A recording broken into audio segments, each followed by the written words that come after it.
राहुल गांधी जी की इमेज कितनी बदली है, ये कुछ मुद्दों से स्पष्ट हो जाता है।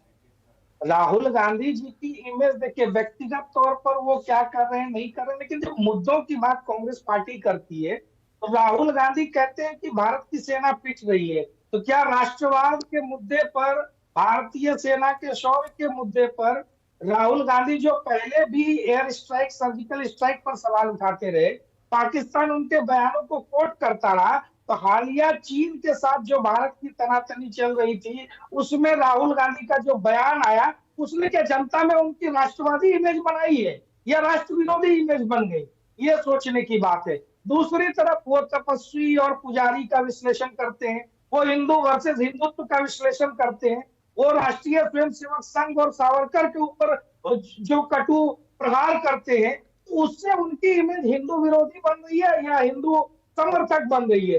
तो राहुल गांधी इन सारे मुद्दों पर, और जिन मुद्दों की शिक्षा, स्वास्थ्य, रोजगार, किसान, मजदूर की बात हो रही है, उस पर राहुल गांधी जी ने कितनी बार प्रेस कॉन्फ्रेंस की, उस पर राहुल गांधी जी ने अपनी सभाओं में कितनी बार बात की, और मीडिया ने उन राहुल गांधी जी के रेफरेंस से कितनी बार बहस की, ये आप और हम सब देख रहे हैं, जान रहे हैं।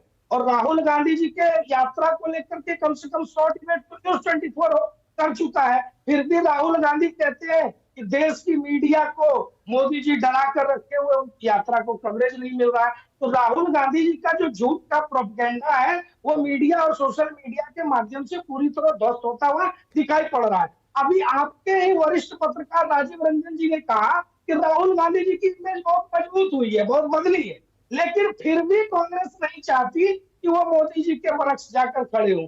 ये कैसी मजबूती है जहां आपको डर है कि आप मोदी जी के सामने खड़े नहीं हो सकते? तो अपने आप में कांग्रेस पार्टी कंफ्यूजन के दौर से गुजर रही है, जहां एक नेता कुछ बयान देता है, दूसरे व्यक्ति आकर कहते हैं उनका निजी बयान है। लेकिन अब राहुल गांधी आप पर यही तो आरोप लगा रहे हैं। आप जिस तरह से बयान दे रहे हैं कि भाई बीजेपी हजारों करोड़ रुपया खर्च कर रही है मेरी इमेज को खराब करने के लिए, और यही काम हो रहा है, इसीलिए मैं अब गांव गांव जा रहा हूं, शहर जा रहा हूं, लोगों से मिल रहा हूं। अब मैं उसका सीधा उत्तर दे देता हूँ। राहुल गांधी जी जो स्क्रिप्ट पढ़ते हैं अपनी प्रेस कॉन्फ्रेंस में, वो भारतीय जनता पार्टी तो लिख कर नहीं दे रही है। अभी जेडीयू के एक नेता ने जिस प्रकार का जहरीला बयान किया वो हमने लिखकर तो उनको नहीं दिया था। समाजवादी पार्टी के नेता शफीकुर रहमान बर्ग से लेकर स्वयं अखिलेश यादव तक जिस प्रकार के बयान देते हैं वो क्या भारतीय जनता पार्टी द्वारा लिख कर दिए जाते हैं? तो सारे बयान देश तोड़ने वाले विपक्ष पार्टियों की तरफ से आए और तोहमत सारी भारतीय जनता पार्टी के ऊपर, ये तो नाइंसाफी, और जनता इसको बखूबी समझती है। रही बात इमेज कितनी मजबूत हुई, कांग्रेस ने क्या खोया क्या पाया, तो आने वाले चुनाव में भी स्पष्ट हो जाएगा। तब तक आप चर्चा करते रहिए। कई बार राहुल गांधी का मेकअप हुआ, मेकओवर हुआ, कई बार राहुल गांधी का रीलॉन्च हो चुका है। 2004 से तो मुझे ही याद है इतनी नहीं, चर्चा तो हम इसलिए कर रहे हैं, चर्चा तो हम इसलिए कर रहे हैं कि इतिहास में बीजेपी की किस्मत भी इसी यात्रा से बदली थी ना। आडवाणी ने जो एक यात्रा निकाली थी, वैसी यात्रा राहुल गांधी निकाल रहे हैं। तो इस यात्रा उस यात्रा में फर्क क्या है? फर्क ये है कि वो यात्रा जिस विचार के लिए, जिस मुद्दे के लिए थी, वो यात्रा के पहले भी बनी हुई थी, यात्रा के बाद भी बनी हुई रही, और जब हम सत्ता में आए तब भी बनी हुई रही। आज जिन मुद्दों को राहुल गांधी उठा रहे हैं, उन मुद्दों को यूपीए शासन काल में रहते हुए राहुल गांधी क्या हल कर पाए थे? इसलिए आज जनता का विश्वास उनके ऊपर नहीं है। जनता का विश्वास सारे मुद्दों के समाधान को लेकर प्रधानमंत्री नरेंद्र मोदी जी के प्रति है, जो हर चुनाव में दिखाई पड़ता है। लोग जानते हैं कि मोदी जी समाधान दे सकते हैं। आज महंगाई दर 5% से नीचे आ गई है, जो यूपीए के शासन काल में कभी नहीं रही। तो जनता ये देख रही है ना कि आज हम विशेष परिस्थिति में बैठे हैं, कोविड काल के बावजूद, जब पूरी दुनिया वैश्विक महामंदी से करा रही है, तब भी भारत तेजी से विकास। जयराम जी, महंगाई की बात कर रहे हैं तो ये जो महंगाई दर है इसमें शायद लोग उलझ जाते हैं, लेकिन मैं बड़ी आम चीजें आपसे पूछूं। सिलेंडर कितने का पहुंच गया है?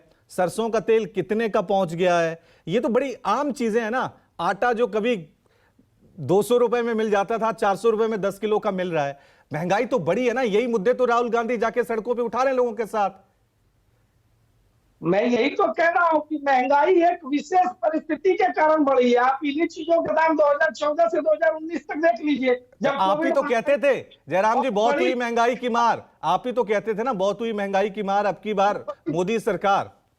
बिल्कुल बिल्कुल, और इसीलिए जनता ने लगातार 2 बार चुना भी ना, लगातार हमारे प्रयासों को जनता ने सराहना भी दी है। 2014 से 2019 जब दुनिया सामान्य परिस्थिति में थी, तो निश्चित रूप से महंगाई पर लगाम थी, और अब फिर से महंगाई पर लगाम आने जा रही है। 5% से नीचे आ गई महंगाई, ठीक जो ठीक मनमोहन सरकार में कभी नहीं थी। ठीक है, महंगाई कम होगी तो वो मोदी जी